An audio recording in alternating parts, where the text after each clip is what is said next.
You are watching KVU 25 News Now at 10. Good evening and thank you for joining us. I'm Amaya Norman. And I'm Trenton Whiting. The Battle of Goliad remains a pivotal moment in Texas history, and today residents gathered to honor it. At the Presidio La Bahia, the 39th annual reenactment brought the history of Mexican soldiers and the tragic massacre to life. The Texas Historical Commission ran the event while Goliad County explores public feedback on potentially transferring the Fannin Monument to their care. The significance of Goliad's local history is made more tangible at the reenactment and follow-up candlelight vigil. The students are like, well, history is old, you know, it's all dead, stuff like that. But when you get out and you see it and experience it, it doesn't feel dead.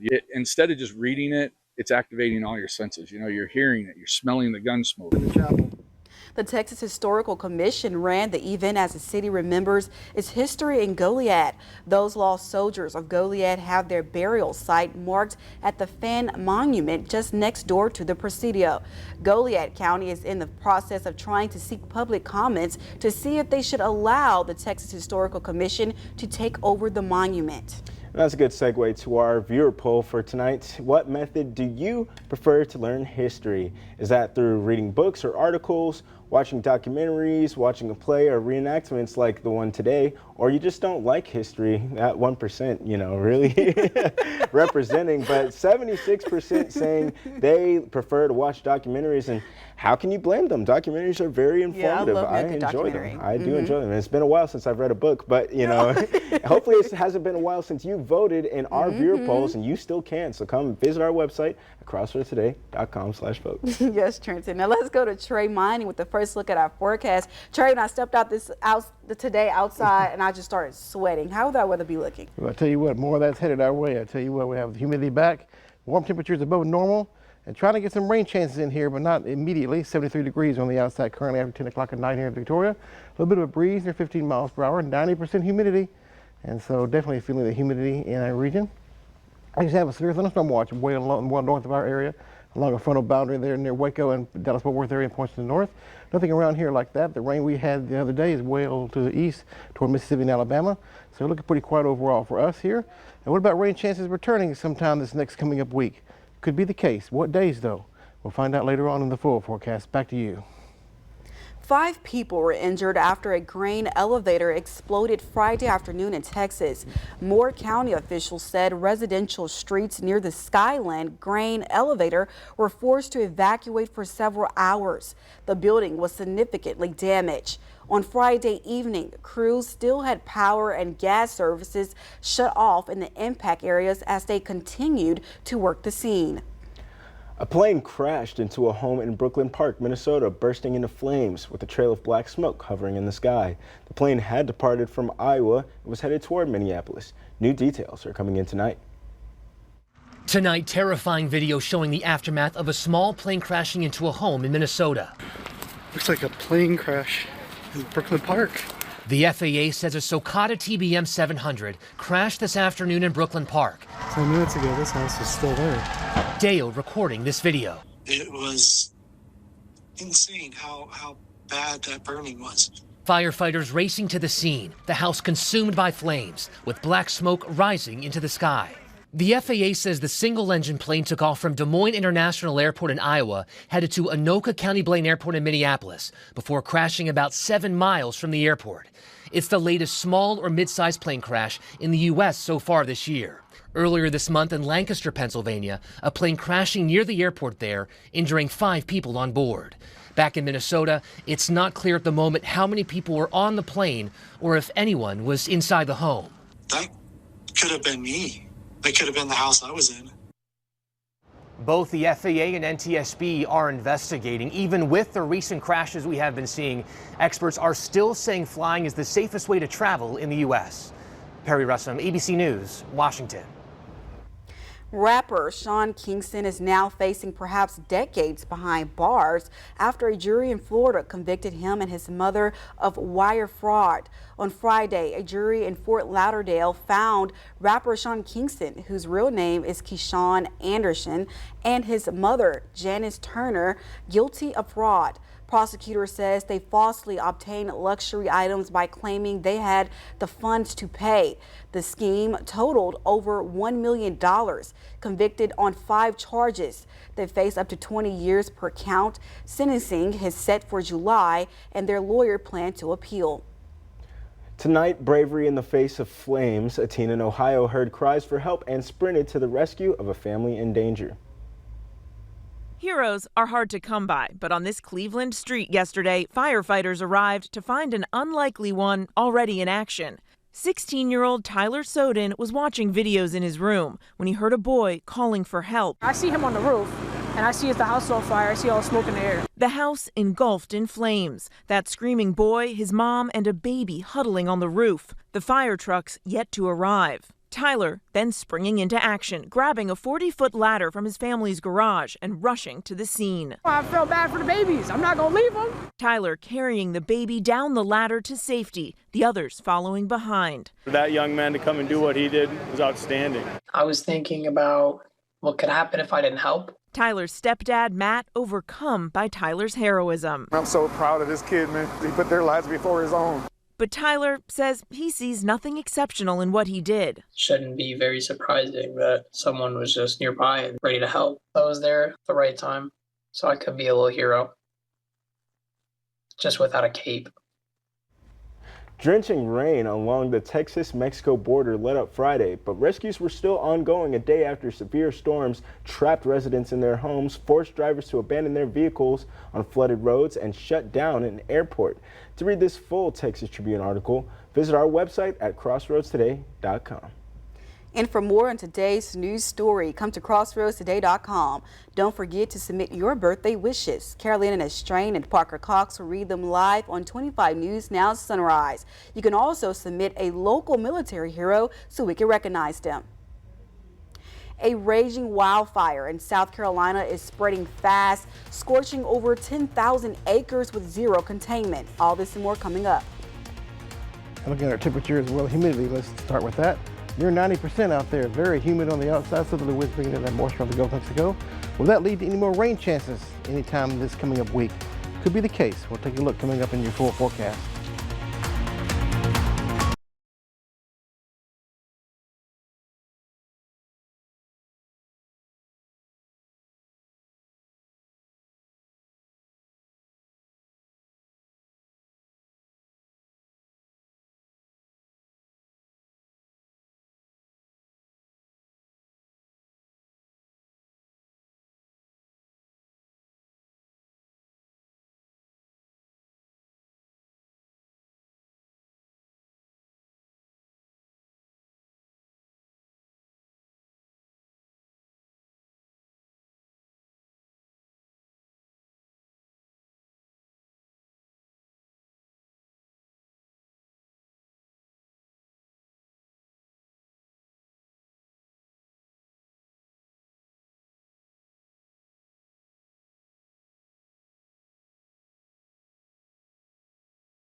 There's changes coming to the Food and Drug Administration after its top vaccine regulator has resigned.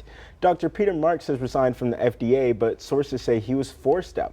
In his resignation letter, he warned that undermining vaccine confidence is a danger to public health. An HHS spokesperson said Marks didn't align with the agency's push for transparency. Marks had led the FDA's division overseeing vaccine safety since 2016. And tonight, that raging wildfire in South Carolina, the so-called Table Rock Fire, is at zero containment, scorching more than 10,000 acres and crossing into North Carolina. The flames may have been caused by negligent hikers.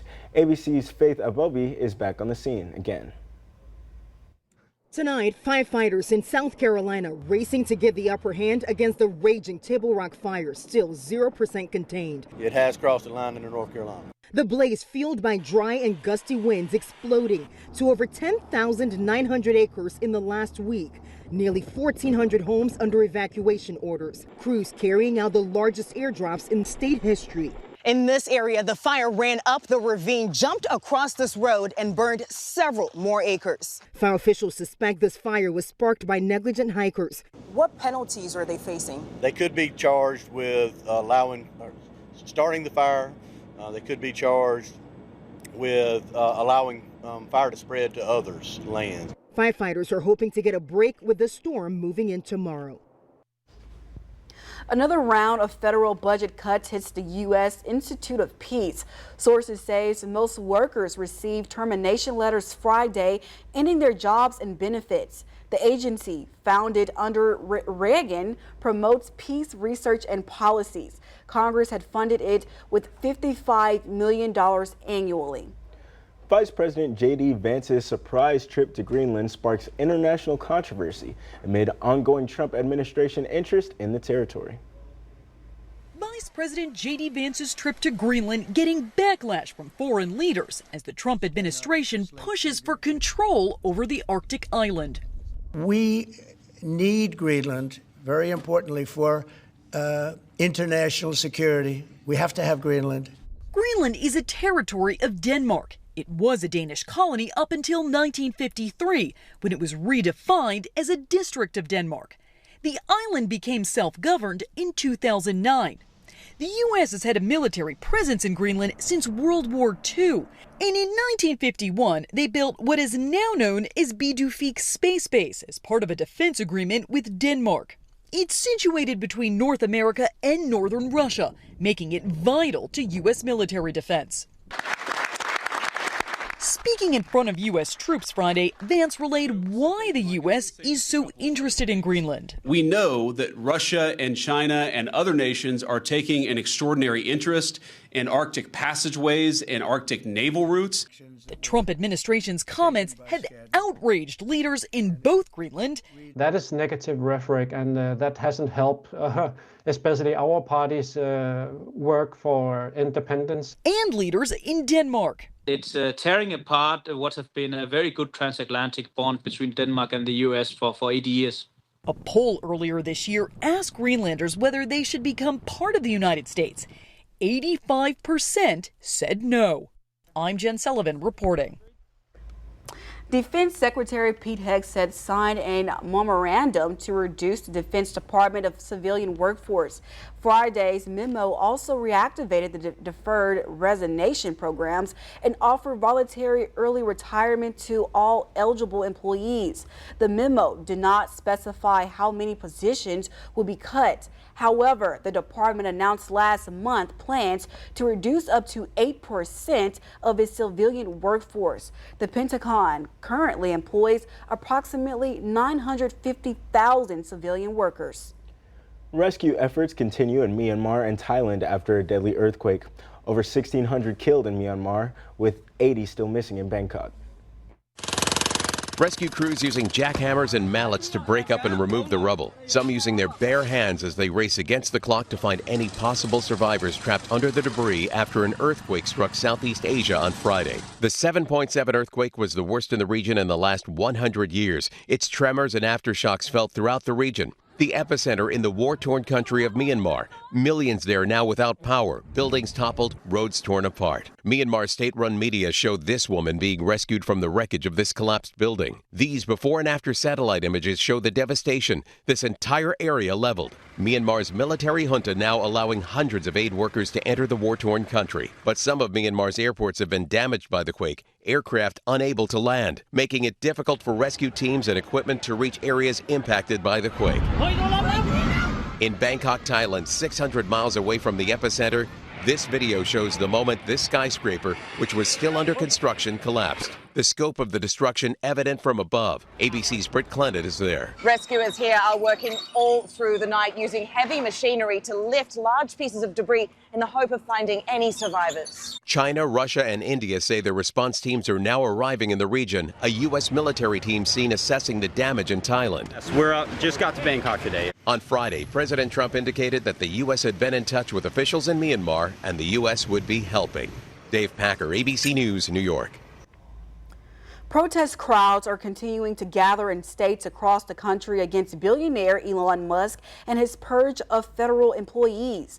Elon Musk, the tech billionaire and Trump advisor, has faced increasing pushback over his role in the newly created Department of Government Efficiencies. Musk aimed for a 15% federal budget cut, but protests have erupted against his leadership. Demonstrations targeting Tesla dealerships have escalated, with some protesters setting vehicles on fire and committing acts of vandalism, labeled as domestic terrorism by U.S. Attorney General Pam Bondi. In Massachusetts, 2 people were injured during a protest at a Tesla dealership. Police are investigating.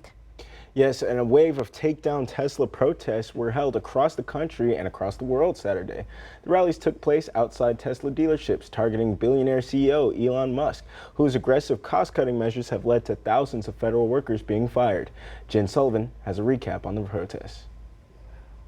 Don't touch our Social Security! Crowds of protesters gathering outside a Tesla dealership in Washington Saturday, outraged by the company's CEO, Elon Musk, whose influential role in the Trump administration has led to mass layoffs at government agencies and deep cuts to funding as the White House tries to rein in spending. I think Trump is really running the country like a company, and he doesn't care about people. Let's push Elon out the door! Protests were held outside of Tesla dealerships across the country Saturday, part of a campaign dubbed Tesla Takedown. Together we can take our government back. Musk was put in charge of the agency known as DOGE, which stands for the Department of Government Efficiency. Its stated goal is to reduce government spending. So far, more than 121,000 workers have been fired from federal agencies since the start of Trump's second term. Many of Saturday's protesters say those cuts go too far. This is not about efficiency. This is about reducing efficiency. Organizers say these protests are meant to be peaceful, but they come amid a recent surge in violent attacks on Tesla vehicles and facilities. Cars and charging stations set on fire. The FBI has even stepped in to help crack down on the violent attacks, and the White House condemning them. When I looked at those showrooms burning and those cars, not 1 or 2, like 7, 8, 10 burning, exploding all over the place, these are terrorists. I'm Jen Sullivan reporting. Experience our digital streaming service Crossroads Today Plus. Stream our daily newscasts and much more using your connected TV. Just download Crossroads Today Plus on your Roku, Amazon Fire TV, Apple TV, or Android TV. Search Crossroads Today Plus. Take a look at the weather for today in Victoria. 85 degrees was the high, very warm today, of course, with a lot of sunshine. Low 64 degrees, above normal for our normal high and low. But check this out right here. Yes, very nice to see we're above normal for the year and the month, as well as rainfall. Any more rain headed our way? Yeah, it could be. When, though? Find out coming up after the break.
Good evening. Trey Mining here. Hope we had a great Saturday. And temperature is above normal again for the next several days. Our normal high on this date and around this time of year is 76 degrees. We're above that pretty much every day from Sunday all the way through the middle part of next week. Maybe even topping 90 coming up by Wednesday or Thursday before the next front arrives in our forecast area. As we already had the 80s earlier today, and we could drop down to the 70s. We'll be probably in the 60s or so, upper 60s at best. will be a low temperature coming up for this morning, coming up for your Sunday. And then well above 80 degrees coming up by the afternoon time tomorrow. Maybe a little bit cooler on Monday. Could be just a touch cooler because the front is moving on through at that time. We'll cool temperatures down just a few degrees. That's pretty much going to be it. And waiting for another front that'll give us some rainfall chances later on the week, because this front on Monday will not do that. It looks like most of the dynamics will be well to the north of our area here. A few clouds though. So we'll keep the temperatures pretty much consistent for the next several days down the road. And we'll run this model all the way through the future tracker here. And see this rainfall here, this is along the second front. That'll be our neighborhood coming up by about Friday or so, kind of a slow mover. But it promises to bring some rainfall chances again to our region here. I don't think it's gonna be anything like the soaking rains we had this previous week, but it'll give us another rain chance here, which we do need. Keep those rain chances above normal coming up for that time of the week, roughly kind of like Friday and Saturday, right around that time frame. Port Lavaca looking pretty good, and cloudy skies all day long tomorrow, starting off with clouds and staying that way. Maybe some breaks in the cloud cover by 6 p.m. in the evening, with temperatures in the low 80s for the daytime high, southerly winds. And then for your day tomorrow in Victoria, cloudy skies all day long. Well, a few areas of the sun being able to peek through the cloud cover toward the end of the day. High temperatures in the low 80s. Puerto as well. Pretty much overcast for the entire day. High temperatures in low 80s there as well. With southerly winds bringing that moisture off the Gulf of Mexico, keeping it on the humid side. And trying to get some rain going, but like I said earlier, not really happening until we get toward the end of the week, Friday and Saturday with the next front by then. Look at the temperatures, maybe topping 90 right around this time here before the next front moves through Wednesday, Thursday. The weak front on Monday will not do too much to us. No rainfall with that frontal zone coming on through. But the second one will, coming up by Friday, Saturday. At least some scattered rain showers by then. High temperatures, you see 80s to near 90 degrees. So definitely above normal. Lows in the 60s and 70s for the next several days down the road. So above normal temperatures, keeping it mostly dry. And sunny skies for the majority of the work week this coming up week. Take a look at this right here. This is the QR code. Get your smartphone, as you know, scan the code. You see there on your screen. That'll take you to a web page. You can download our app. News, weather, and sports at your fingertips. Very easy, convenient, free of charge to have on your phone. Be connected with us and knowing what's going on in and around the Crossroads region. And I know the guy that knows about sports is here, Ray Robinson. Thank you, Trey. And exactly 24 hours removed from the big game between East and West, we hear from Victoria West baseball players and more coming up in sports.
All right, Crossroads, we continue to recap and talk about last night's big matchup between East and West. In the 6 p.m. newscast, we heard from head coach Jay Perez, but let's hear from the athletes who were just as satisfied with the victory.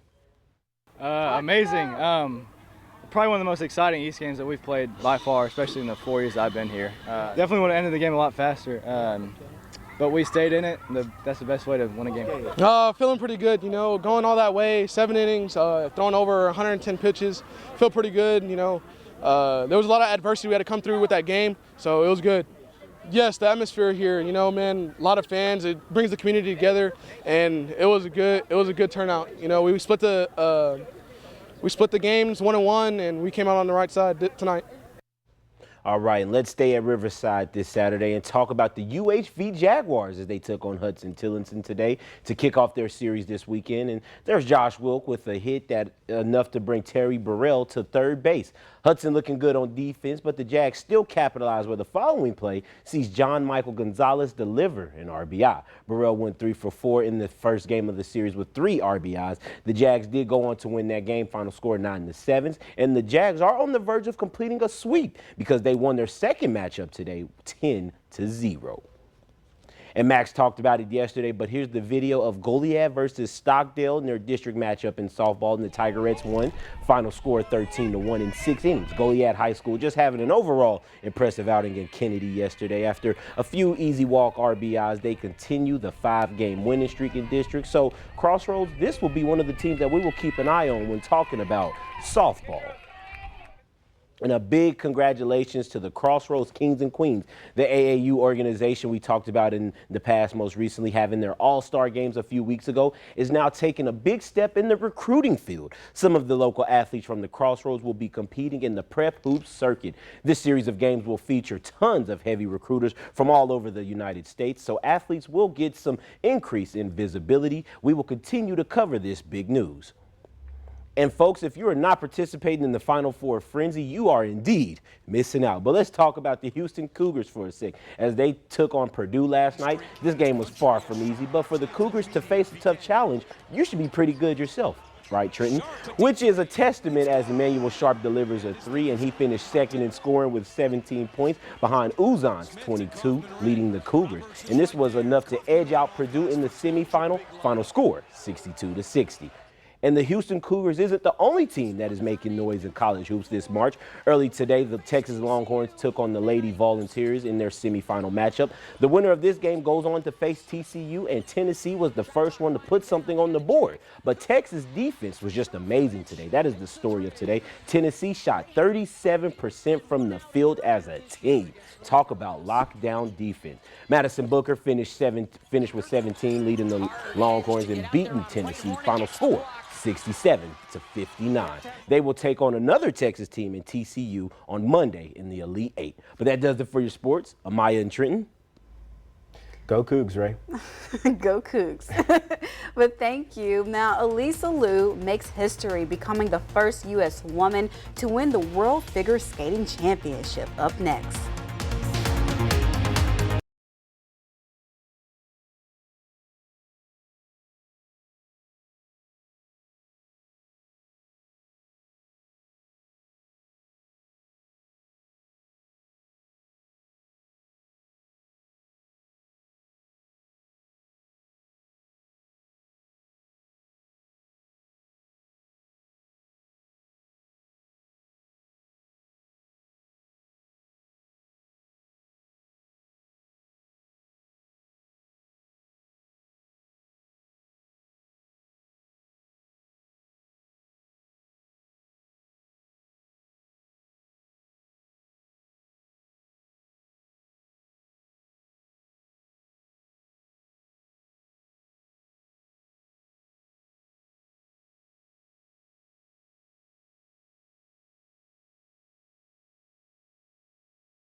History has been made in the world of figure skating. Elisa Liu has become the first U.S. woman to win the prestigious World Figure Skating Championship. The 16-year-old athlete soared to the top after a flawless performance, showcasing her talent and her precisions. Liu's victory marks a milestone for U.S. figure skating as she secured her place in the sports history books.